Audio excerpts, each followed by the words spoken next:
Do you want to be a fighter? RMC. There's only one Tyson Fury. Fighters Club. I'd like to take this chance to apologize to absolutely nobody. Alexandre Herbinet. I am the greatest.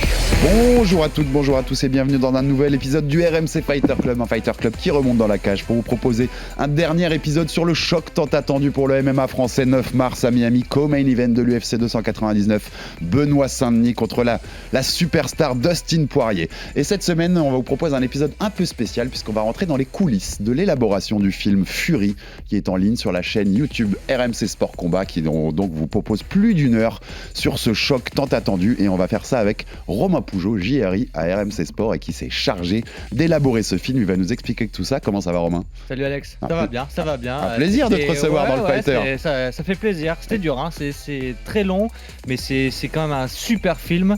On a mis beaucoup d'énergie, beaucoup de temps et j'espère que le rendu a plu. Romain, plus c'est long, plus c'est bon, tu le sais très bien. On va parler de tout ça et de l'élaboration du film Fury. Il est la nouvelle étoile du MMA français, celui qui va porter haut les couleurs tricolores face à une grosse star de l'UFC, Dustin Poirier, ce 9 mars à Miami en co-main event de l'UFC 299. Un défi XXL qui peut encore projeter Benoît Saint-Denis dans une autre dimension médiatique et populaire en cas de victoire. Avant ce choc tant attendu et après vous avoir tout dit sur le plan sportif, le RMC Fighter Club vous propose un épisode bonus avec une plongée dans l'élaboration des coulisses du film RMC Sport autour de ce combat et le travail de suivi d'un combattant qui explose sur tous les plans depuis quelques mois. Enfin, on y est. La météorite du MMA. Une démonstration de Benoît Saint-Denis. A rendez-vous pour le combat de l'année du sport français. Il a mis 15 sur high kick. Un combat qui peut faire de Benoît Saint-Denis une méga star. Pour ça, il doit battre I would like to go for Dustin Poirier. une des légendes de l'UFC. C'était la bande-annonce pour ce gros choc. C'est le 9 mars, on vous le rappelle, et ce sera bien sûr à suivre sur RMC Sport. Donc déjà, on vous le dit, je vous le disais dans l'intro, vous avez 3 épisodes du RMC Fighter Club sur ce choc. Vous saurez tout. Un premier épisode sur les clés du combat et le côté favori de Benoît Saint-Denis pour les bookmakers. Un épisode avec Daniel Warin, son coach, très sympa pour rentrer dans les clés techniques de ce choc. Et un épisode spécial sur Dustin Poirier. On vous apprend tout sur le Diamond venu de Louisiane, une des plus grandes stars actuelles de l'UFC. Et on voulait donc faire aussi cet épisode puisque vous avez le film Fury sur la chaîne YouTube RMC Sport Combat et on voulait vous expliquer un peu comment élaborer un film s'il fait plus d'une heure. Et parfois les auditeurs, Romain, ils se rendent pas compte en fait de la masse de travail qu'il y a derrière. C'est même pas parfois toujours. C'est toujours ils une s'en rendent demande. pas Ça sort quand Mais c'est compliqué, c'est pas facile. Il y a beaucoup de boulot derrière. Ouais. Est-ce que tu peux nous raconter déjà comment s'élabore un film comme ça ? Combien tu vois déjà, on va commencer par la base. Combien de tournages tu vas faire ? À quels endroits tu as été tourné ? Tu vois, combien de temps tu mets déjà pour faire tous les rushs qui vont servir ensuite à élaborer le film. Ouais, alors à la base de la base, c'est quand l'adversaire de Benoît Saint-Denis tombe, c'est Dustin Poirier. Donc là, on se dit Dustin Poirier, c'est une star ultime de l'UFC. Donc on va faire quelque chose. Ça, c'est la base. Après, derrière, ce qu'on fait, c'est qu'on fait la frise de Dustin Poirier. On étudie toute sa carrière. On souligne les moments clés. Je te coupe, mais quand tu dis toute sa carrière, c'est toute sa carrière. Tous les combats, tous les reportages faits sur lui, toutes les interviews, vous épluchez tout. Donc on se mange beaucoup d'heures de rush, de reportages, de combats, les insides. Vraiment, on essaie de rien rater. Donc on est une équipe, on est une équipe de reportage ici. On est 5 ou 6 à travailler tout le temps dessus. Une fois qu'on a fait ça, on se pose tous ensemble, on élabore un plan. C'est-à-dire, où est-ce qu'on va aller ? Quel angle on va prendre ? L'angle, c'est la thématique du reportage. Et une fois qu'on a fait ça, c'est le principal. Une fois qu'on a fait ça... c'est la structure, c'est le squelette le de squelette, ton film. c'est le squelette. Et du coup, là, on se dit, on peut partir. On peut partir là, on fait une demande ici, on fait une demande là. Et pour le coup, là, on se répartit les tâches, on se répartit les tournages. Et Dustin Poirier, il fallait où ? Il fallait aller où ? À la base. En Louisiane. En Louisiane. On est d'accord. Donc là, on se dit... Il y a quelqu'un qui part en Louisiane. Amin Mohamed, qu'on a reçu dans l'épisode spécial sur Dustin Poirier, qui nous expliquait tout ça. Oui, alors Amin était déjà à Las Vegas pour la Fight Week de Nassourdine Imavov, donc c'était plus simple pour lui d'aller directement à Lafayette. De l'autre côté, il fallait parler de Benoît Saint-Denis. Oui. Benoît Saint-Denis, il était en ce moment même, au moment où on a fait le plan, il était en Bulgarie pour son camp d'entraînement. Avec donc, la Bulgarian Top Team de son manager, Guillaume Pelletier. Donc, on est parti aussi en Bulgarie faire Benoît Saint-Denis. Donc, on avait la Bulgarie et Lafayette. et il fallait aussi travailler autour de ça, trouver des personnages forts. Donc on s'est dit, il faut quelqu'un de haut standing aux États-Unis. Ariel Helwani. Le célèbre journaliste de MMA. Numéro 1, podcast numéro 1. Et du coup, Ariel qui aime bien Benoît Saint-Denis, qui avait reçu Benoît Saint-Denis juste après Matt Frévola. Donc on lui a demandé une interview, il a accepté. Donc on est parti à New York dans les coulisses de son émission MMA Hour, de son podcast. On a filmé les coulisses et on en a profité pour faire une longue interview avec lui. Il nous donne son point de vue sur Dustin Poirier et sur Benoît Saint-Denis et sur la confrontation. Donc ça nous fait un témoin clé, on va dire. Bon. On a essayé d'avoir Dustin Poirier. C'est plus compliqué. Ça a été un peu plus compliqué. Je pense qu'il n'a pas voulu parce qu'on a eu beaucoup de ses proches. On a eu ses meilleurs amis, on a eu ses partenaires d'entraînement. Dustin Poirier, ça a été un peu plus compliqué, mais c'est pas grave. On avait tellement déroché. T'as assez de matière pour raconter son histoire. Voilà, on a eu assez de matière et donc ça fait beaucoup de voyages. Hein. Et je sais que vous profitez aussi, par exemple, de choses qui peuvent arriver situationnellement, qui peuvent profiter au film. Je parle, par exemple, pour ceux qui l'ont déjà vu, puisqu'il est en ligne au moment où vous écoutez cette émission, Tim Kennedy, ancien combattant de l'UFC, qui est aussi un militaire, qui en fait a sorti son autobiographie en France, qui donc était de passage en France pour faire la promo de cette autobiographie, dont la préface est faite et écrite par Benoît Saint-Denis, donc qui est passé à Bayonne travailler, faire un peu d'entraînement avec Benoît. Donc vous profitez aussi de ça pour faire, par exemple, une interview de Tim Kennedy sur ces thématiques-là autour de l'ancien militaire qui est dans le combat. Ouais, c'est ça. Lui, c'était un témoin, pour le coup, qui nous est arrivé via la maison d'édition et effectivement, c'était parfait pour nous parce qu'on avait retenu forcément cet angle militaire, vous le connaissez, sur Benoît Saint-Denis, mais avec Tim Kennedy, on est allé plus loin et on est allé au pourquoi BSD intrigue l'Amérique sur ce côté militaire, puisque lui, Tim Kennedy, c'est un ancien des forces spéciales. Et on sait qu'ils adorent ça, les Américains. Ils adorent ça, ancien des forces spéciales, personnage très violent aussi de l'UFC, avec des gros combats. Et lui nous a expliqué ce qui faisait la différence pour Benoît Saint-Denis, ce côté militaire en fait. Tim Kennedy nous a dit tout ce que Benoît ne veut pas dire sur le côté militaire. Puisque c'est vrai que c'est différent aux États-Unis, ils sont très francs sur ça, ils n'hésitent pas à déballer un petit peu. L'armée française, c'est un peu plus le contraire en fait. C'est la grande muette, tu sais bien. C'est ça, c'est la grande muette. Donc en fait, ces personnages, ils sont concordants, ils se complètent bien et du coup, c'était parfait pour nous. Ensuite, donc, une fois que vous avez accumuler toutes ces heures de rush. Donc, bien sûr, dans le film, même si le film fait bien plus d'1 heure, vous voyez pas tout ce qui a été tourné, puisqu'on sélectionne des bouts d'interviews aussi. Vous retrouvez la plupart des interviews ensuite sur notre chaîne YouTube, par exemple, en complément, en fait. Mais c'est les tournages que vous faites pour le film, ces interviews-là. Exactement. Une fois que vous avez tout ça, toute la matière brute a été enregistrée dans vos caméras, combien de temps pour que les gens se rendent compte, puisque comme tu le disais, on a beaucoup de messages au fil des semaines, mais quand est-ce qu'arrive le film ? Combien de temps vous mettez à monter ce film ? Combien d'heures en salle de montage ? Combien de jours ? Alors là, on va dire que c'est 3 semaines de montage sur une double salle. C'est-à-dire qu'on a 2 salles pour ce film-là, donc 2 monteurs. On va dire. Et pour combien d'heures de rush ? Excuse-moi de te couper. Il y a au moins 300 ou 400 heures de rush. 300 ou 400 heures d'image. Ouais, 300 ou 400 donc là, on s'enferme dans les salles et on doit partir de ces 300-400 pour arriver à l'heure et demie. C'est ça, choisir quel plan choisir, quel moment de la séquence choisir, quel morceau de l'interview choisir, tout ça par rapport au plan qu'on a déjà écrit. On sélectionne, on fait vraiment un ours qu'on appelle, c'est-à-dire qu'on sélectionne les moments importants en gros, et après, avec le monteur, on réduit avec lui, on trouve la bonne musique, on trouve le bon rythme pour agencer toutes ces séquences-là. Donc je l'ai dit, c'est 2 monteurs sur 3 semaines, donc c'est-à-dire qu'on va passer 8 heures par jour avec un monteur, 8 plus 8, 16. 16 x 5, 5 x 6, 30. Ça fait 40-50 heures par semaine. Si je savais faire des matchs, je serais pas là, Romain. Ça fait plus de 300, 400. 80, me dit Max, 80. En régie.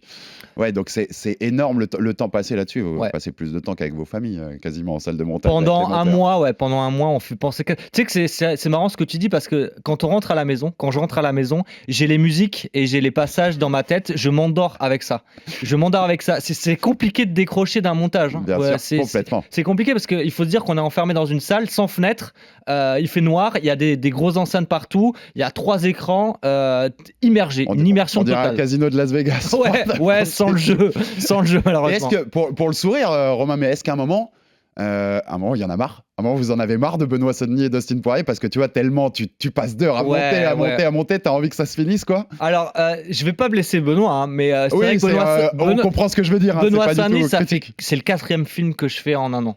Parce que le mec a un run incroyable, il explose tous ses adversaires, et puis Benoît il marche, donc forcément on fait un film sur lui parce qu'il y a de la demande, et c'est vrai qu'au bout d'un moment tu dis mais je connais la vie de Benoît Saint-Denis par cœur, je connais son entourage par cœur, et je passe plus de temps avec lui qu'avec ma femme.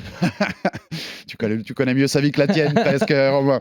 Ça permet d'ouvrir sur la deuxième partie que je voulais faire dans cet épisode-là un peu spécial, puisqu'on a déjà tout dit sur le côté sportif, mais c'est aussi l'homme et face à la notoriété, l'explosion dont tu viens de parler, Romain.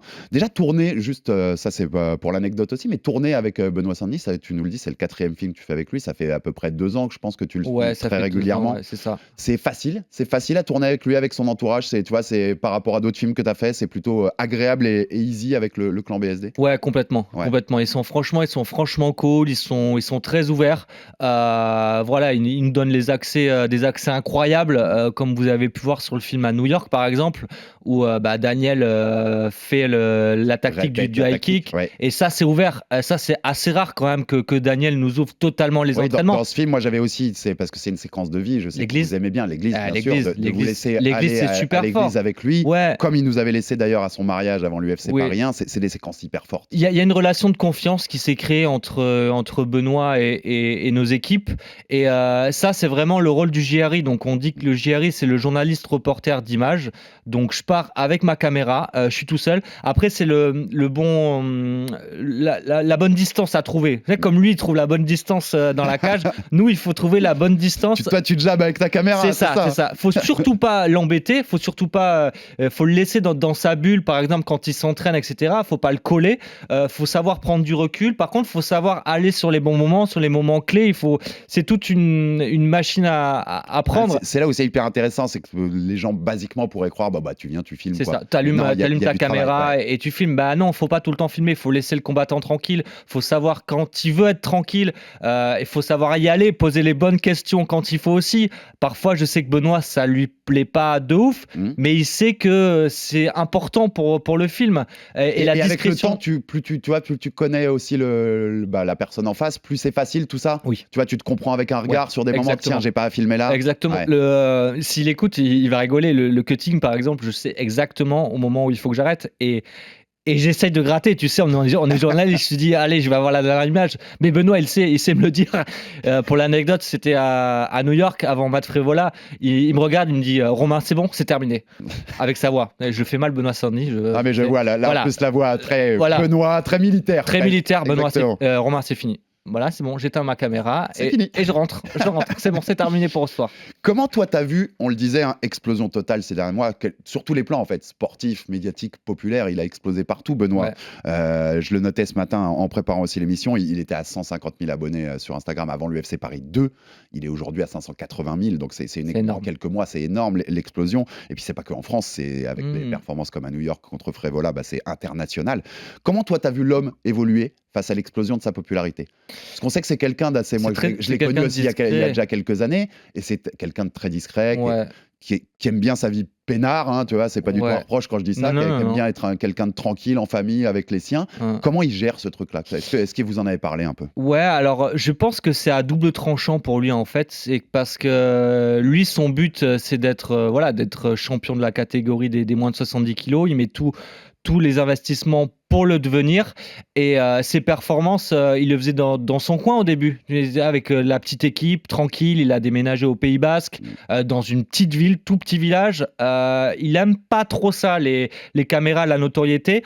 Il y prend goût, je pense, un petit peu, parce que qui dit notoriété dit rentrée d'argent, sponsoring, etc., dit popularité, donc je pense qu'il aime bien quand même que les gens l'arrêtent, lui prennent des photos. C'est toujours un peu côté égo aussi, ça fait plaisir. Je pense toujours cette balance entre ça me fait plaisir. Et puis s'il y en a trop, ça devient, Et ça devient ouais, chiant, en fait. exactement. Ouais. Aujourd'hui, Benoît Saint-Denis se fait arrêter dans la rue. Il se fait arrêter dans la rue en France et très souvent. Et je sais que parfois, il aime bien rester en famille avec sa petite fille, sa femme. C'est vraiment un clan familial.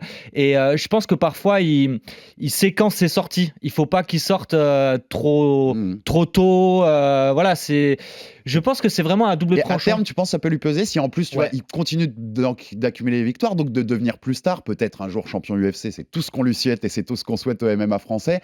C'est quelque chose qui peut finir par lui peser, toi qui le connais bien? Je pense un petit peu, ouais. Je pense que Benoît Saint-Denis est quelqu'un de réservé à la base. C'est de très secret. C'est quelqu'un de très secret. Il aime pas étaler ses secrets au grand jour.